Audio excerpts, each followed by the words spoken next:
have not just someone who can really inspire you and motivate you, but this is a serial entrepreneur, seasoned leader.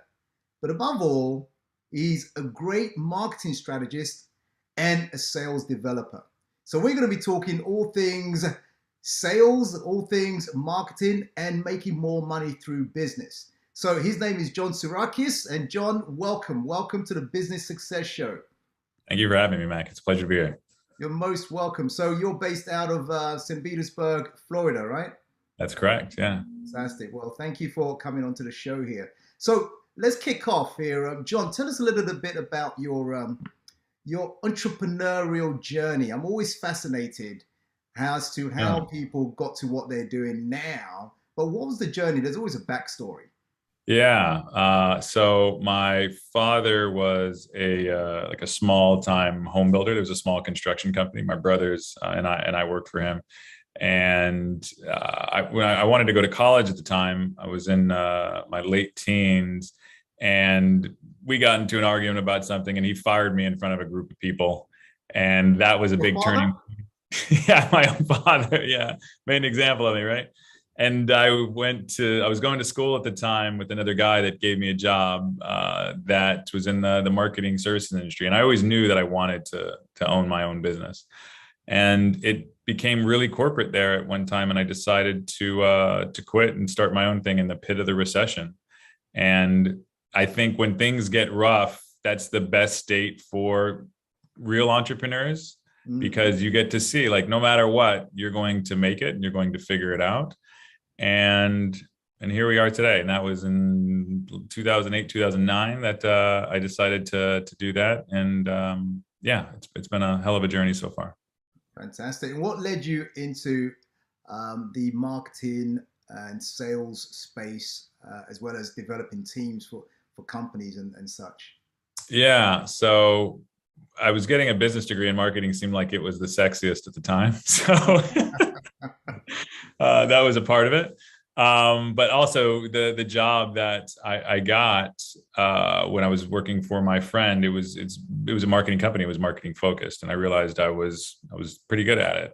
And as far as sales, I also realized that was a skill, because there's some people that are just naturally persuasive and whatnot. And I think all of us, if we've ever convinced our parents to do something, every human has that ability. And then when you tap into that and understand the mechanics and the psychology of why those things work, it can be really alluring. So those two things, like that power of persuasion, whether it was marketing or sales, was very attractive. So I decided as a skill to continually, follow that path and get better at it and better at it.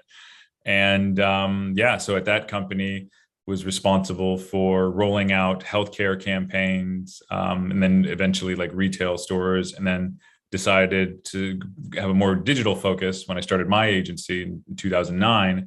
And it essentially took off from there. So we did SEO, we did website development.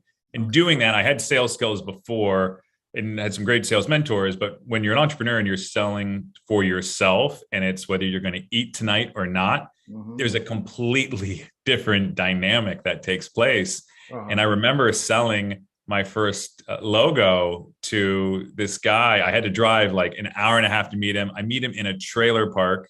Wow. And he pulls up in this van, and he gets out, and he's in a wheelchair, and then like the wheelchair like lowers, he like rolls up to me and whatnot. And we were totally broke. I needed to make this sale. And it was one of the easiest things I've ever done. Like, it was just great. Presentation, boom, he signed, rock and roll, left with the check, and we were good to go. So I think in all those little moments, and continually monitoring the way that you are in all those interactions and really figuring out what works and doesn't work, you can hone it. I've taken that and, of course, developed that into sales teams, and just being super transparent and authentic with the people that I work with, and really focusing on the personality traits that work for them. And always have a sales process and make sure you follow it. Okay. So I was about to ask you what really works in sales, and one of them, you said, have a sales process. And you also very quickly mentioned about being authentic. So let me ask that question anyway, in case it leads somewhere else. For someone to be a success in sales, in other words, grow their sales, whether it's the sales manager, or whether it's the salesperson, sales executive, what are some of the essential ingredients that must be in place for you to close more sales? You have to believe in whatever it is that you're selling. If you do not, you're not going to be even remotely as effective as you can be. If you don't trust that the product works, or if you doubt its service, and this goes for the people that are selling it as well as the people that own the companies that have people selling it for them. If you have a subpar product or service, then you're lucky to have any salespeople that are worth their salt working for you. So I think that's number one. I think number two is understanding why it's important to the person that you're selling it to, right? There's different phrases for this. More on the marketing side, it's a buyer persona or an avatar. And on the sales side, it's more of an ideal customer profile, right? So what does that ideal customer profile look like? The demographics, as far as the things that are they're most attractive. What does a day in their life look like? So I think that's also important. And then getting into the process, understanding what the mutual benefit is for you and the person that you're going to work with. So in process, I also recommend you can script it out, you can write out what that perfect scenario looks like. And that's what you should just always try to use as your guide as you're going through it. And that could be, if it's something that's custom, it's going to be a series of meetings. If it's a high involvement purchase, it's probably also going to be a series of meetings. If it's a low involvement product or service, it's probably going to be kind of a one and done. Get to know as fast as you can. So there's a lot of mechanics in there, but if I just had to sum that up, just make sure you believe in it, understand who it is that you're selling to, and then have the process and continually iterate that process to make sure that it works to the best of your ability.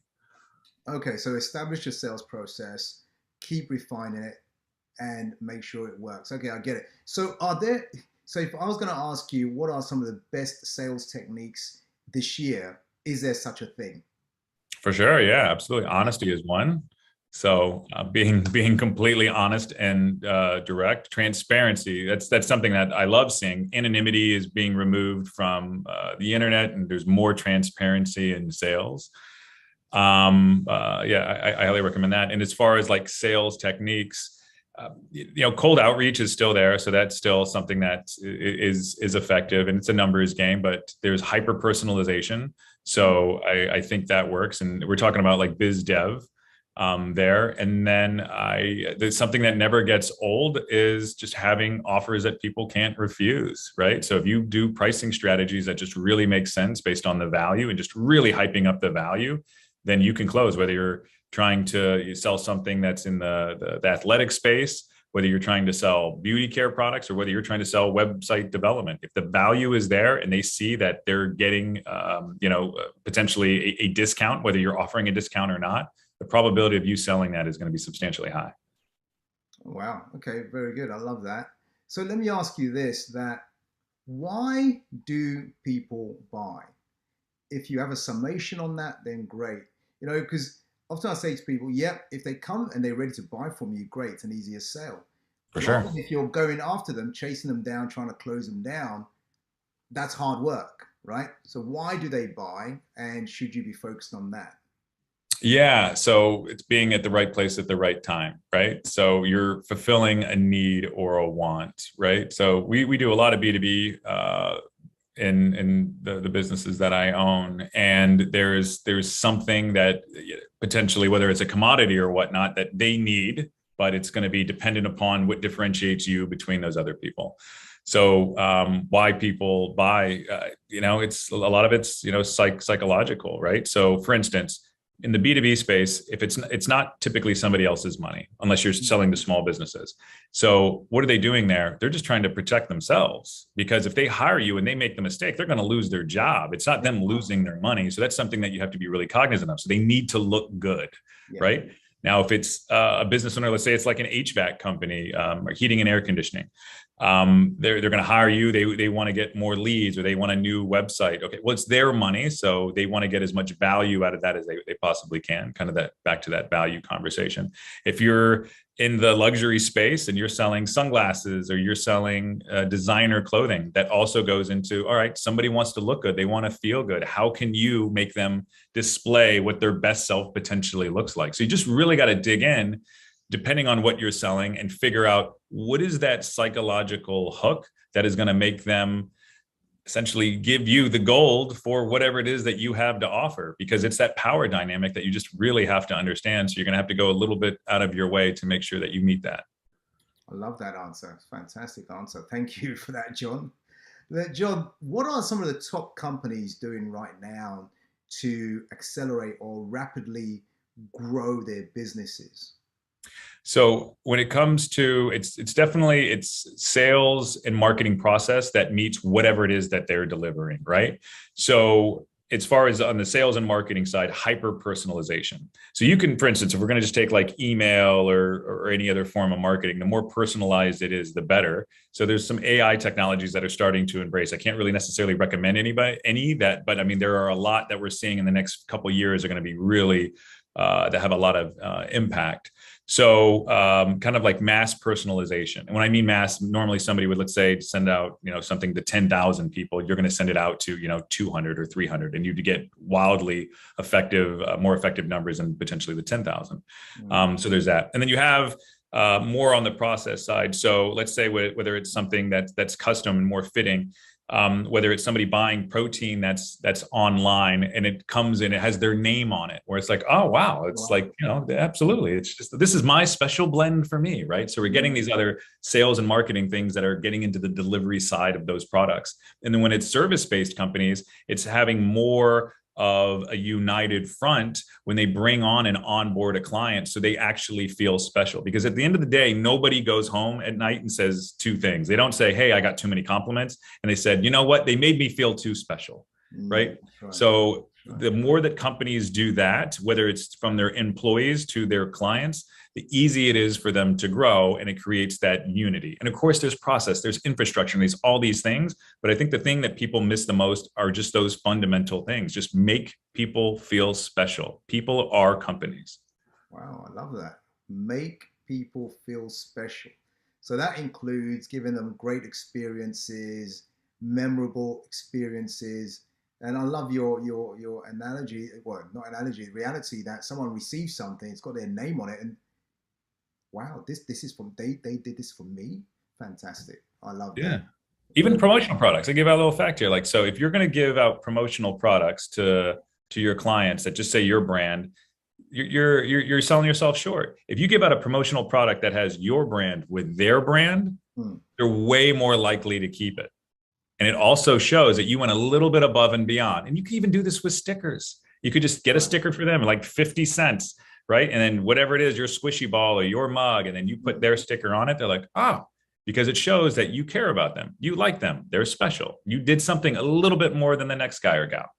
Fantastic. I love that. You know, earlier on you mentioned about AI, because I was going to ask you, what does the future of marketing looks like? And you touched on AI.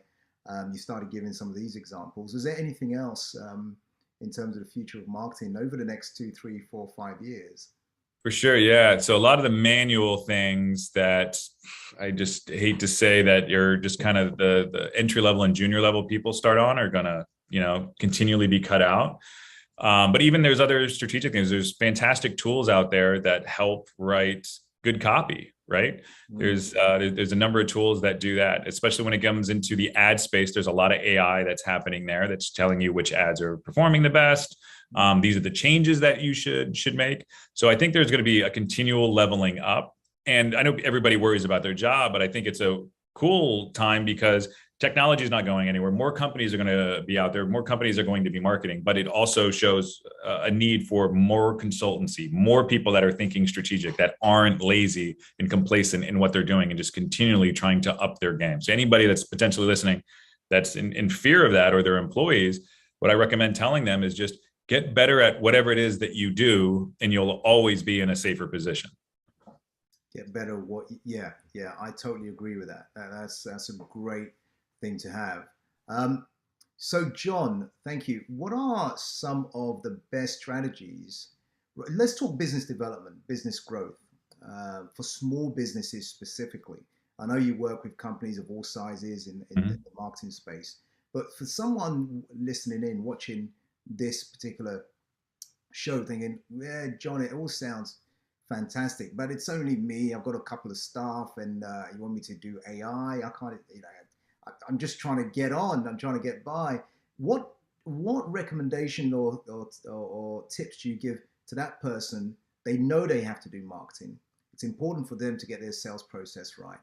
Where can they begin to start getting ready for, if you like, the future? So if I were a small business and then I needed to generate sales right now, and you're saying get it ready for the future, right? Does that kind of phrase your question? Okay. Um, get clear on your accountability. And what I mean by that is if you have a goal of you need to generate $1 million in sales this quarter, this month, it could be 200,000. The numbers doesn't matter. Yeah. And don't set too high of a number, but you need to create the plan that's going to make that happen. And you need to be accountable and break it down with, all right, if I need to create $1 million in sales this quarter, I need to contact this many people. Right? Let's say that it's 100 people. All right. So I'm going to contact these 100 people. I need 50 of those people to give me a maybe, and I need 25 of those people to give me a yes. And you continually just work that plan backward. However, I think too many people get hung up on, I need this tool, or I need to do something this way. They get hung up on the way that something looks. But if you create that list of 100 and you're literally just emailing them yourself, or you're contacting them via phone, you're DMing them, whether it's on LinkedIn, Instagram, Facebook, TikTok, whatever it is that you want to use, wherever your audience is, you can make whatever numbers you want to have happen if you have the time and the energy to make that happen. So you just have to be really clear of that 100 that you're going to reach out to. How many are you going to do on Monday? How many are you going to do on Tuesday? And just write that, put that in your calendar and make that action happen. And if it's somebody that works for you as you're beginning to grow, or you have somebody that's on your staff, make sure that you're checking in with them and you're measuring their work, because that's the missing piece in a lot of success is somebody is not accountable and somebody is not measuring whatever it is that's happening. Accountability is key. So I get it in terms of that entrepreneur holding someone accountable to whatever it's marketing or whether it's sales or business growth, they know the numbers. But what if it is them that needs to be held accountable? Well, they get, yeah. So yeah, they can hire an external source. They can find a buddy. They can get a coach. They can, yeah, absolutely. If there's a business partner, it could be a spouse. There needs to be some form of social accountability, because integrity, when it's ourselves, it's easy to let ourselves down, right? Absolutely. But when it's somebody else, we don't want to let them down. It's that psychological component of community where it's just like, okay, we all can't work together if we're letting, people down. That's how essentially humans survive. So finding that external source is wildly effective. And I recommend it some people do it with their employees. I think that's a personality thing. I don't know if that works for everybody, but I think either having a coach, a business partner, or somebody like a partner, a spouse can be equally as effective.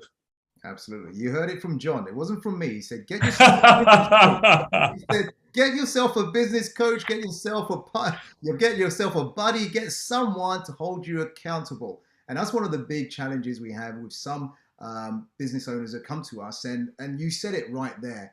The lack of accountability doesn't actually move you forward. Having strong accountability and following through. So I totally agree with that. So thank you for saying that, Jon. Jon, let me narrow it to three. What are three of the greatest mistakes or the things that people get wrong when it comes to their marketing and sales? What are three of your top things, would you say? Say one, throwing money at something, just think it's going to work. That doesn't solve problems. They have to think them through and be really clear about them. I'd say two goes back to a lack of measuring. Hope is not a strategy, right? So have a clear strategy, make sure that it's something that's actionable and measurable.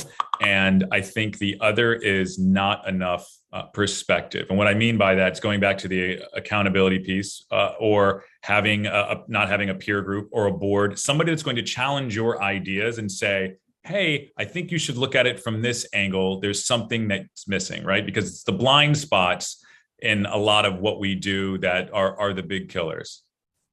The blind spot, the things you don't see, but other people see.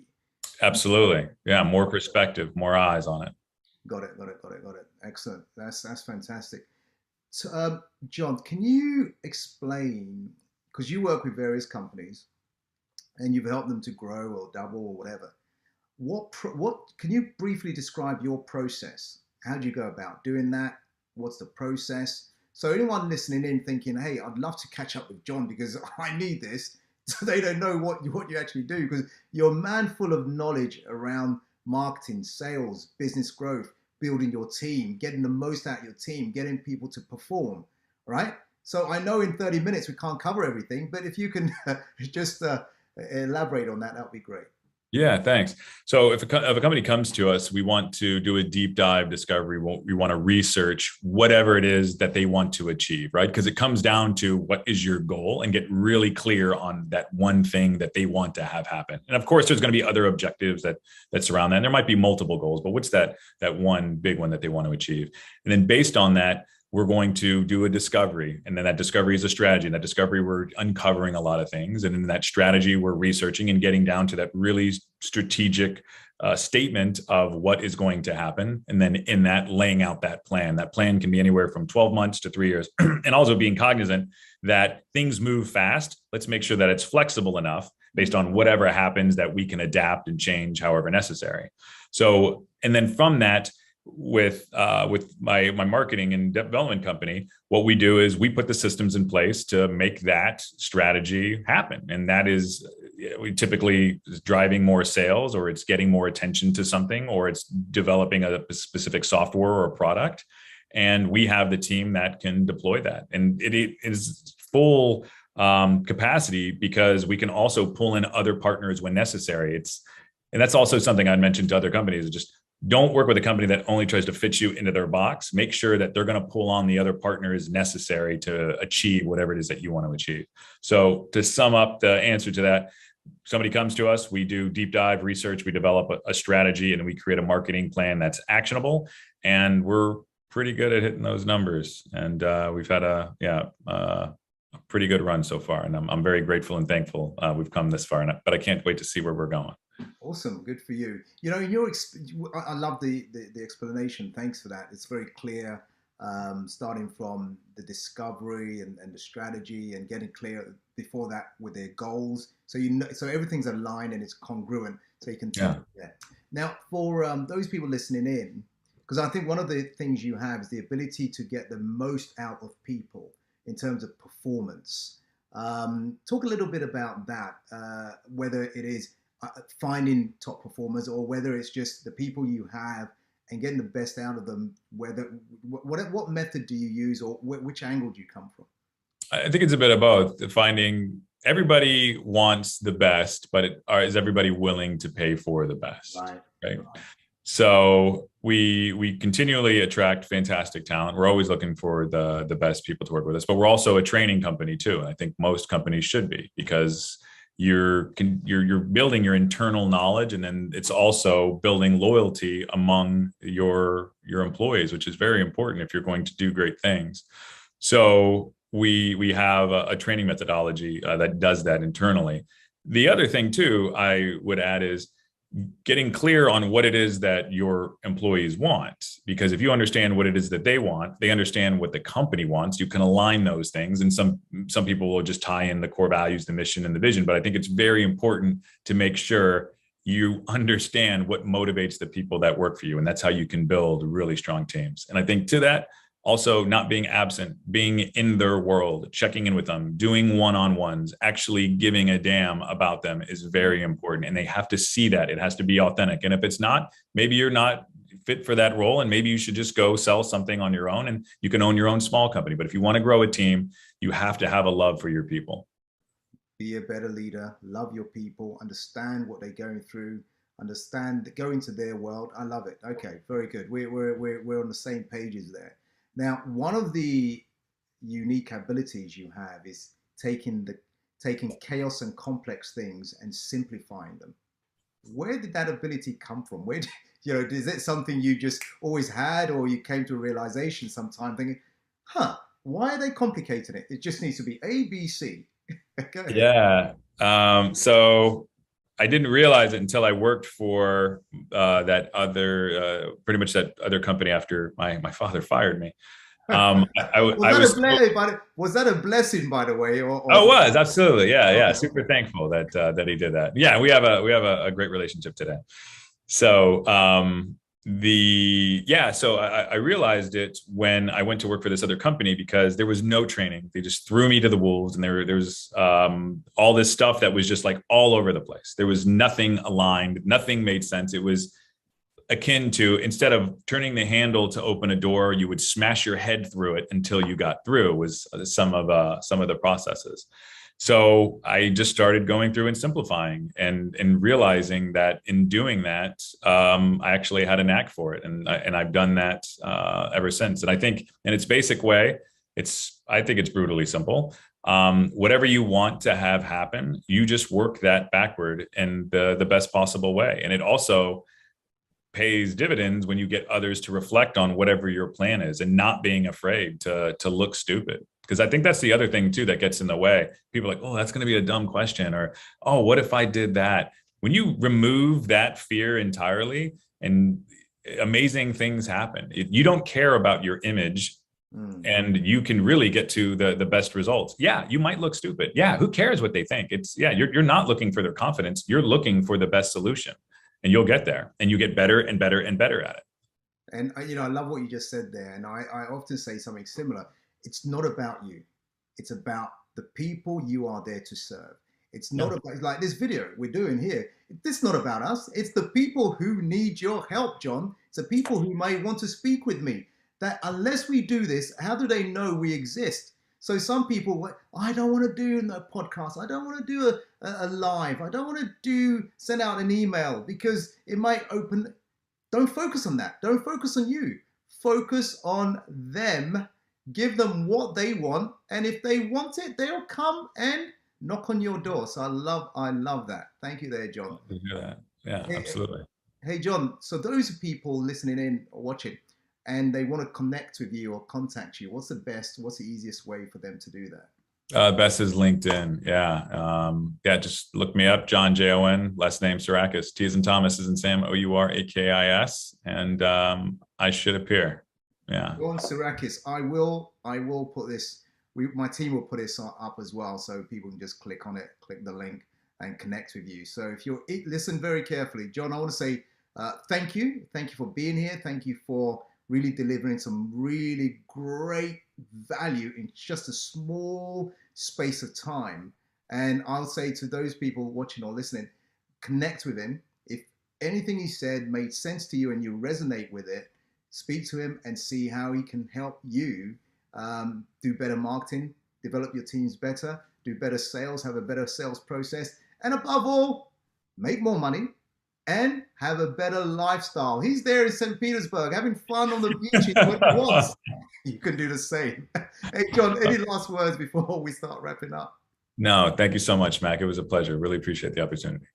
All right. Thanks, Jon. You've been listening to the Business Success Show. And as always, like, comment, share this as well, and also subscribe where it is relevant. It's been a pleasure being with you today, this week, and keep on listening. And if there's any specific things you want to discover or learn, feel free to hit me up and we'll find the expert, just like Jon here, to come and share some golden nuggets with us. So Mac Attram, check it out. Thank you for being here at the Business Success Show. Jon Tsourakis, thank you all the way from the USA. Thanks, Mac. Thank you, buddy.